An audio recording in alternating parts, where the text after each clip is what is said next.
ప్రతి పంటకు మద్దతు ధరకు చట్టబద్ధత కల్పిస్తారని చెప్పడం జరుగుతుంది.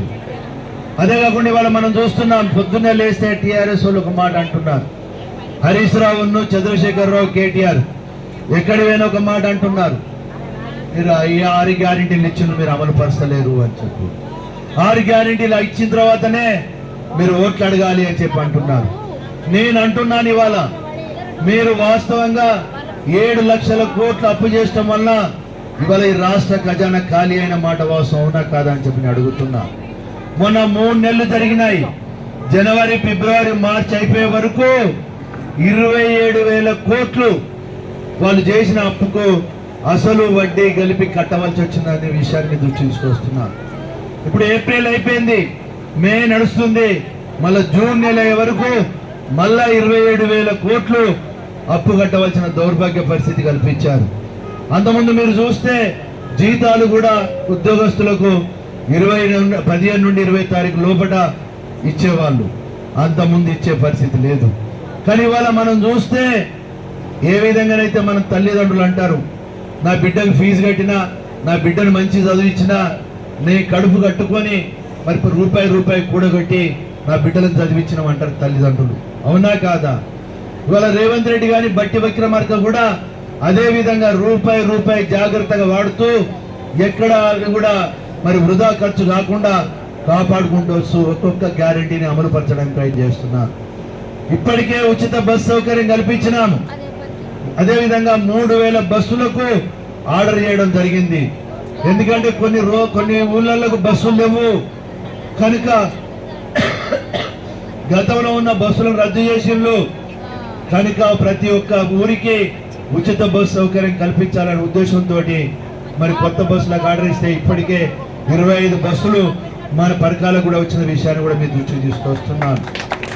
ఇంతకుముందే చౌలపల్లిలో మీటింగ్ అయినప్పుడు కూడా మా ఊరికి బస్సే వస్తలేదని చెప్పారు.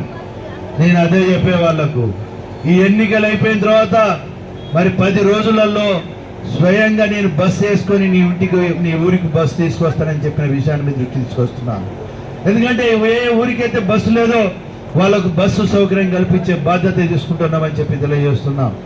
అదే కాకుండా జీరో కరెంటు బిల్లులు ఎందరు వాడుకుంటారని చేతులు లేపంటారు తల్లి.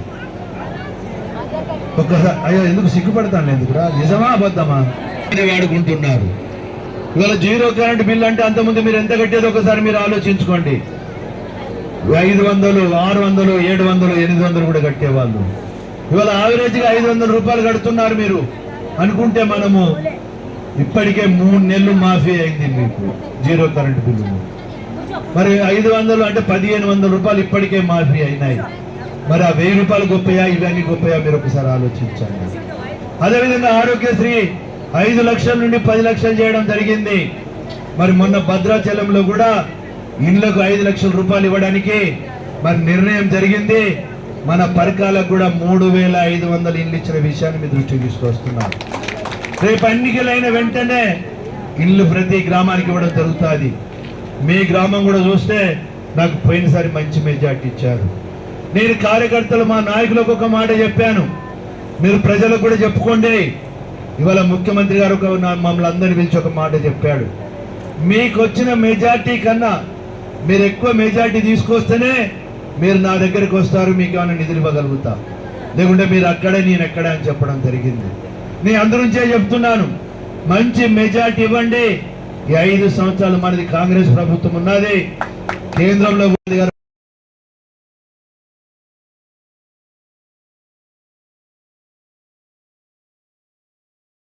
శాసనసభ ఎన్నికలు కూడా ఇన్ఛార్జ్ ఉండే సోదరుడు రవీందర్ గాంధీ గారికి, అదేవిధంగా సోదరుడు ఎన్నికల వెంకటరామరెడ్డి గారికి,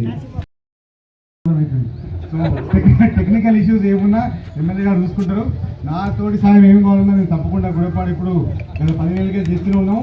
ఎందుకంటే అన్న ఇది మాకు నిజంగా ఉంటుంది అన్నమాట, ఇంకా పాకిస్తాన్ ఉంటుంది. సో అందుకే నేను ఎక్కువ కమెంట్ చేయను. ఏదైనా అభివృద్ధి కనుక ఎటువంటి అవసరం ఉన్నా ఎమ్మెల్యే గారు నేను కూడా ఉన్నాను, తప్పకుండా ఇది 2 కన్ను లాంటి మనకు.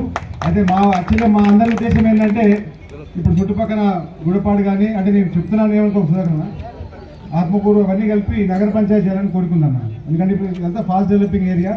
ఎందుకంటే లక్నవరం అంతా హెరిటేజ్ సైడ్ ఎందుకు చాలా ట్రాఫిక్ కూడా పెరుగుతుంది కాబట్టి ఇక్కడ మనకు పెన్షన్ ఫీట్ అన్న తెలుసు కదా, అవన్నీ కలుపుకుంటే కష్టమే కలుపుకుంటే మనం నగర పంచాయతీ చేసుకోవచ్చు. నగర పంచాయతీ చేసుకుంటే ఆటోమేటిక్గా మీ భూమి రేట్లు ఇంకా పెరుగుతాయి, మీరు ఇళ్ళ పట్టాలు కానీ ఇళ్ళ సైట్లు కానీ అన్నీ పెరుగుతాయి, అందరికీ అభివృద్ధి అవుతాయి, మీకు లోన్లు వస్తాయి. కానీ ఇప్పుడు లోన్ రావాలంటే కష్టం గ్రామ పంచాయతీలలో.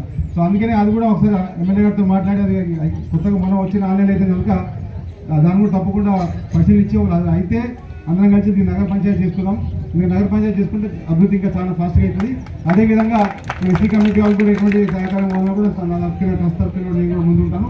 ఎటువంటి మీ చిన్న చిన్న అవసరాలు ఉన్నా కూడా ఎమ్మెల్యే గారు ఉన్నారు, మీ అందరం ఉన్నాము. తప్పకుండా మీరు అందరూ కాంగ్రెస్ పార్టీకి సహకరించి